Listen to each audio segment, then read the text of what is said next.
Good morning, friends. It's Angela Allen from the Handmade Homestead. Thanks for coming back to spend a little time with me again today. If you're a new viewer, I'm glad that you're here. And if you can, subscribe and like and comment. I always comment back, and I love to talk to this community. You guys are the best of the best. Well, it is 5 o'clock in the morning, and I am just getting rolling with my day. Everyone is asleep, including the two dogs laying on the floor next to me in their beds, and even the chickens and the sun are still asleep this morning. But I am up and I'm working, and I thought I would spend the first hour, 45 minutes with all of you. I hope you have a cup of tea ready. I usually have a quart jar of iced coffee going, and I will be getting to that soon, but I still have to get a bunch of tasks done first. The first thing I usually do in the morning is I get my sourdough bread started for the day.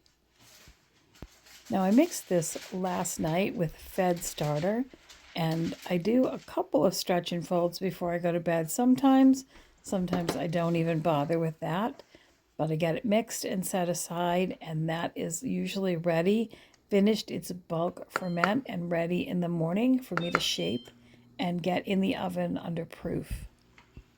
I love my oven because it has a lot of settings. That means I don't have to have a lot of extra appliances in my kitchen. This oven will do bread proofing, convection, roast, convection, cook. It has a built-in air fryer. It actually has a mode for dehydration too. I don't use that because I use a ongoing dehydrator, which you'll see me using further on into this video. But in the meantime, I'm gonna pull this bread out. I am making bagels for breakfast. Now, I am not a complicated woman, and I like my homesteading tasks to be as easy as possible. So I use basically the same dough for almost all of my bread products. This happens to be whole wheat with a lot of grains in it, and you'll be able to see some of the grains as I knead this up a little bit and shape it. But I do the same basic mixture that I do if it's white bread too. I always start with a nice bowl of good size so I can knead a little bit in it. I add a cup of very warm water, about a half cup or so of well-fed starter, a couple of tablespoons of organic honey. Then I add 3 cups of flour and about 2 teaspoons of salt. And that's it. That's all I add to sourdough bread. And it comes out really good. I do have a secret for making sure my sourdough bread doesn't taste too sour though. My secret is to promote the lactic acid in the dough over the acetic acid. So that means I feed it well, and I feed it frequently. I never miss a day of feeding it, and I only ever make enough starter for that day's loaf of bread that I'm going to make that night. I dump all that starter in to my recipe, and whatever's left coating the inside of my jar, that is what I use to start my next batch for the next day. And because I use so little starter and I do feed it well, it protects it from having to produce a lot of the sourdough flavor, which my family does not like. I have 2 bins because one is whole wheat and one is bread flour, white bread flour, and I keep them in those pails. Those pails will hold 25 pounds of flour, but you can see they were pretty light. I'm due to buy flour again soon. So I use that same bread dough mixture to make bagels, English muffins, a loaf of French bread, a couple of loaves of Italian bread, a loaf of white sandwich bread. It doesn't matter, and it doesn't matter what flour I use. I use about the same amount of flour each time, and I use those measurements.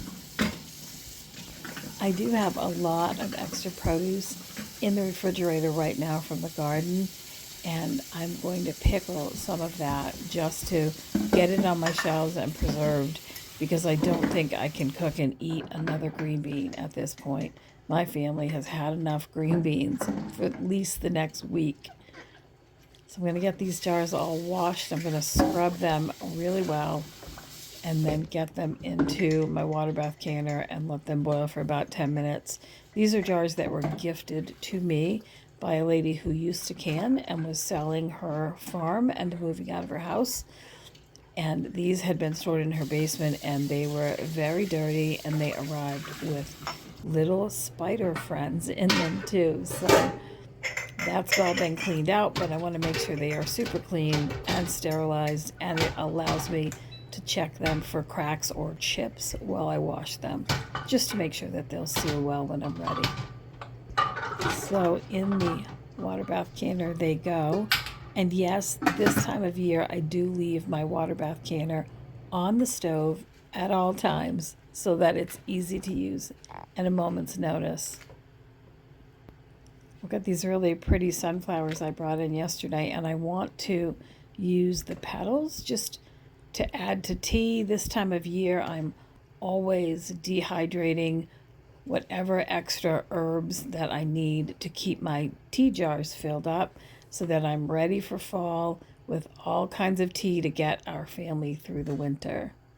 That's the open door of my dehydrator. I'm just going to pop those flowers in there.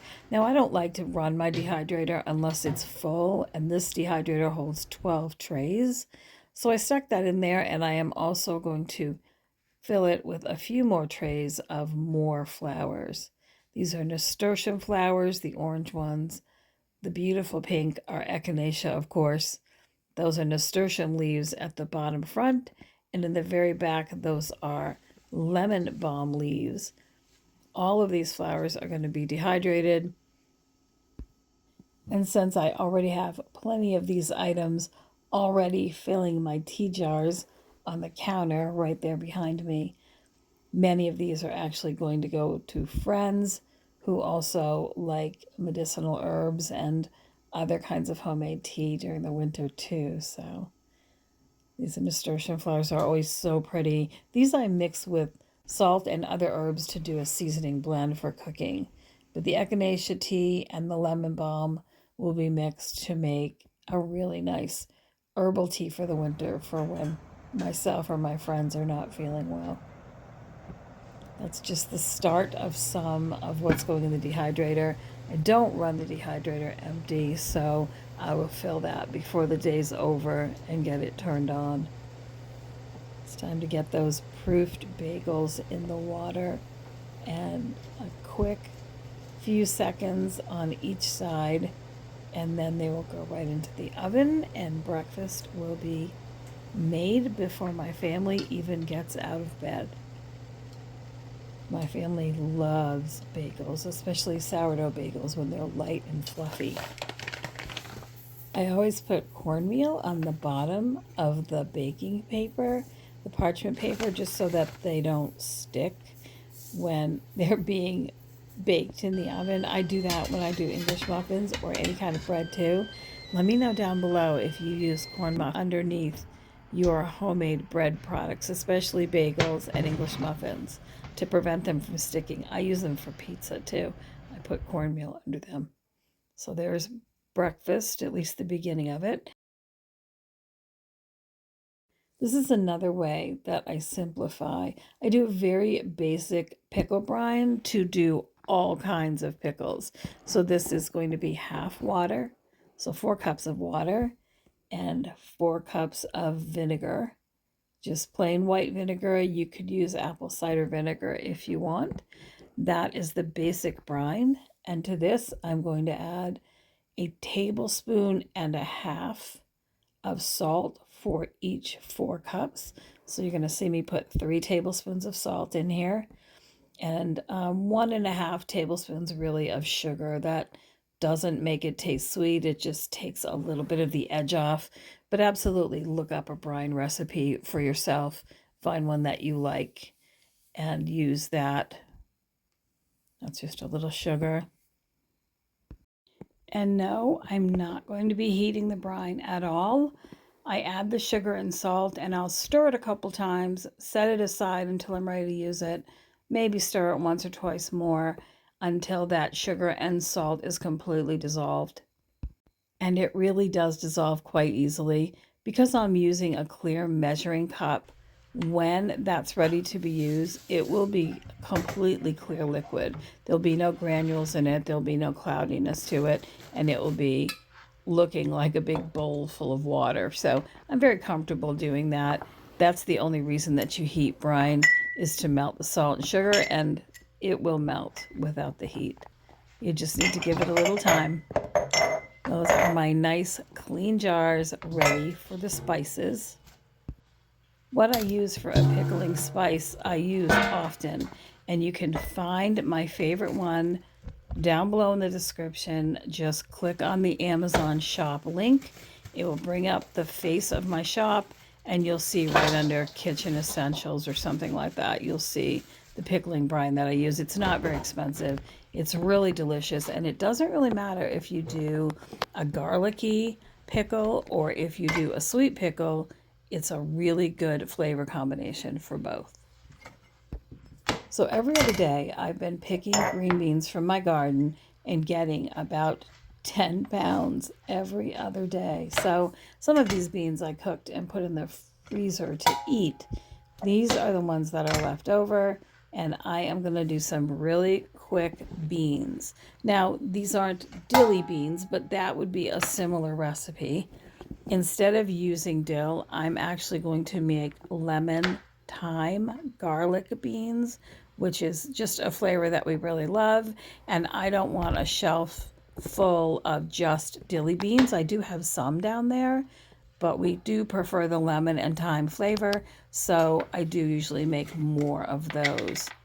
So this is just my own lemon pepper blend. I make it myself. It does have a little bit of powdered garlic in it, salt and pepper, obviously, and I dehydrate and grind up my own lemons. So, and I do the whole lemon, the rind as well as the fruit. I just de-seed it. Sometimes I add a little bit of hot pepper. This is just thyme going in, but you can add some red pepper flakes. I will add little pieces of garlic to it as well. Sometimes I add onions. Sometimes I do a mixed pickle that has peppers as well as green beans or other vegetables in it too. And sometimes I do the same thing and use cucumbers. But in this case, these are lemon, pepper, thyme, green beans. And they are a big time favorite in my household, much more so than the standard dilly beans. But you can find the dilly bean recipe right in the Ball Big Book of Home Preserving and Canning. And again, you can find that book linked in my Amazon shop under books. I have some really good books linked in there. So I did cut one bean to see what height I need to fill these jars. I usually do a cheater bean to do that. And that's kind of the one I'm going off of. I'm keeping one bean on the counter on my cutting board, and I'm cutting the other beans to fit. And I will stuff these as absolutely full as I can get them to be, to get as much beans as I can in there. When you raw pack green beans, even though they'll be cooked in the water bath canner, they will float some when the jars first come out, but over time they will settle back down and your container will definitely look more full. When you do whole beans like this and you're working hard on packing them in tight and putting them in neatly, it can really take quite a bit longer than maybe you want to spend. But in my case, I have time for that this morning. If I didn't, I would just cut these in bite-sized pieces and really push and pack them firmly into the jar. But I'm able to take the time to do this morning. And they look really pretty on the shelf and very pretty when they're being served, especially if you serve them on a tray or at a party as an hors d'oeuvre or snack. They're actually quite impressive. So these are some of my ongoing cucumber harvest. So I am going to go through and cut the ends off of both sides of these cucumbers and cut them into kind of a fancy spear, I guess, with a rippled cutter, just because I think they look really nice in the jar. And these, again, with that same pickle seasoning, boy, they have been a huge hit in my house. Not only the canned ones, but when I fermented them with that pickling spice too, they have just been, like I said, quite a hit for our family. We've been going through a couple of jars a week already, and I haven't been able to keep up with just fermenting, so I'm doing some pickles as well for the shelf. These ripple cutters are really fun to use. They do a really good job of making a fancy looking pickle or carrot chip or potato chip, but they aren't as easy to use as you'd want them to be. They're actually very, very dull, the blades, and you have to really give them a push to get them through the fruit. So make sure whatever you're cutting with them, it's definitely firm. You wouldn't want to cut, kind of a limp cucumber or carrot. It wouldn't cut through, and it may well cut your fingers. So yeah, make sure you use something that's really firm and crispy to cut, just to get the safest and the best results for the actual finished pickle or vegetable that you're cutting. I'd love to know down below what kind of pickles your family likes. Do you guys eat a lot of hot and spicy, zesty pickles with a lot of red pepper or a lot of garlic? Do you prefer dills like the kind that you buy from the deli? Do you like really sweet, savory bread and butter pickles, or really sharp and very vinegary pickles? I'd love to know what you guys like. I like a nice, strong, garlicky dill, but that's not something that I eat a lot of. I have an intolerance for garlic. Unfortunately, I love garlic, but I have to eat very little of it or it can really bother my stomach. I have quite a reaction to it. I love to put other things in my pickles, like especially peppers and onions in pickles, or carrots, or those kinds of other vegetables that stay nice and crispy. And I love fermented pickles. Fermented is probably my favorite, but they just don't store as well for a long period of time as jarred pickles do. So jarred pickles it is for when we run out of fresh ones and I'm not able to ferment them anymore. When that happens, we will start eating the jarred pickles in a few months. In the meantime, we're trying to just eat the fresh ones that I ferment for now. But they're delicious either way, and it always just amazes me how a pickle can just round out even a really simple meal and make it seem a lot more special. Now, I don't know about your house, but at my house, we have really, really been putting away some of the typical produce that you get from the garden every year. In our case, we always have a bumper crop of green beans. Squashes, zucchini. Cucumbers didn't do great for us last year, but boy, they have just outshined everything this year. Just a few plants have just given us a bumper crop, and those plants have kind of started to die back now, but I already have the next cucumber plants up and coming, and they are starting to produce as well. And I wonder if you ever feel the surge of abundance feels like a lot sometimes. I mean, you're grateful for the abundance, but it's got you so busy and you're trying to preserve everything and make the most of it. When do you decide, how do you know when enough is enough for your family? I have probably 100 packs of green beans already put away in the freezer.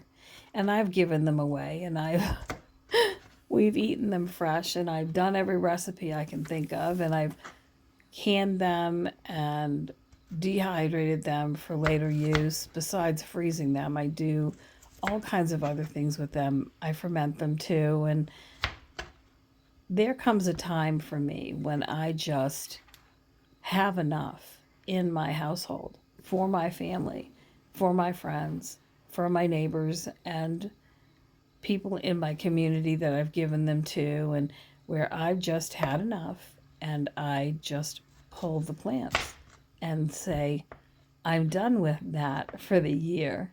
Now, I never feel that way about zucchini. I know some people do, but I can grow zucchini and I can find a million ways to use it. Zucchini and eggplant, cucumbers, and tomatoes are not things I ever have too much of. I can always figure out what to do with them. But green beans are something I always have so much in the freezer that there comes a point where I just pull all the plants and I am done for the season. And I wonder if any of you do that too. Do you have something that you grow in your garden that you absolutely feel is necessary to grow, and you are happy and grateful for the abundance, but you also think of kind of in a way like your nemesis, and you just get to the point where you've just had enough, and you pull the plants and carry on with something else? Let me know down below if you have a vegetable that you just kind of, run out of steam with. Either that, or you have to go down below and drop me all of your favorite green bean recipes, because I have a lot of green beans. I could feed an army on the green beans in my freezer. So just like the green beans a minute ago, I am packing these pickles in really tight, because as they process, they're going to cook a little bit and they're going to shrink a little bit. They're also going to absorb some of the liquid in the jar and the salt in the liquid in the jar, which will make these pickles shrink a little bit in the jar. And they're going to have more room, they're going to float more, so I am going to really pack them in there tight. So that's what I did. I use a chopstick, I move things around, get every single pickle slice in there, or every single green bean slice in there that I can get before I put the liquid in to process them. One thing you will almost never see me do is debubble with a chopstick or other implement. And I'm going to show you what I do. I put the liquid on, put the lid on, and I'm going to screw that on pretty snug, a little tighter than fingertip. And then I just do this spinning, do a little bit of tapping, and do a little twisting and spinning, and it removes all of the air bubbles. And then usually I will crack the jar and retighten it to make sure it's just fingertip tight and it's not too tight going into the canner. That way, I know the jar isn't too tight, but I know when I'm spinning it that the jar's a little bit tighter. It works really well to get rid of any air bubbles that are trapped around the chunks of food, and I use it for everything, even if it's jam or syrup or anything, broth, I still do that. Now, what I want you to know is if the container is hot, the contents of your container, you don't want to spin it like that with the lid on tight, because it can start to almost siphon back to you. So don't put the lid on really tight and shake it like that. But if you're raw packing or it's cool, the ingredients in the jar, you can do that quite vigorously. If the ingredients are warmer, you're going to want to be a little bit more gentle, but you can still give it a little bit of a turn and spin and shake, and it really does take care of the air. I've never had a problem with air pockets in my jars, and I almost never debubble.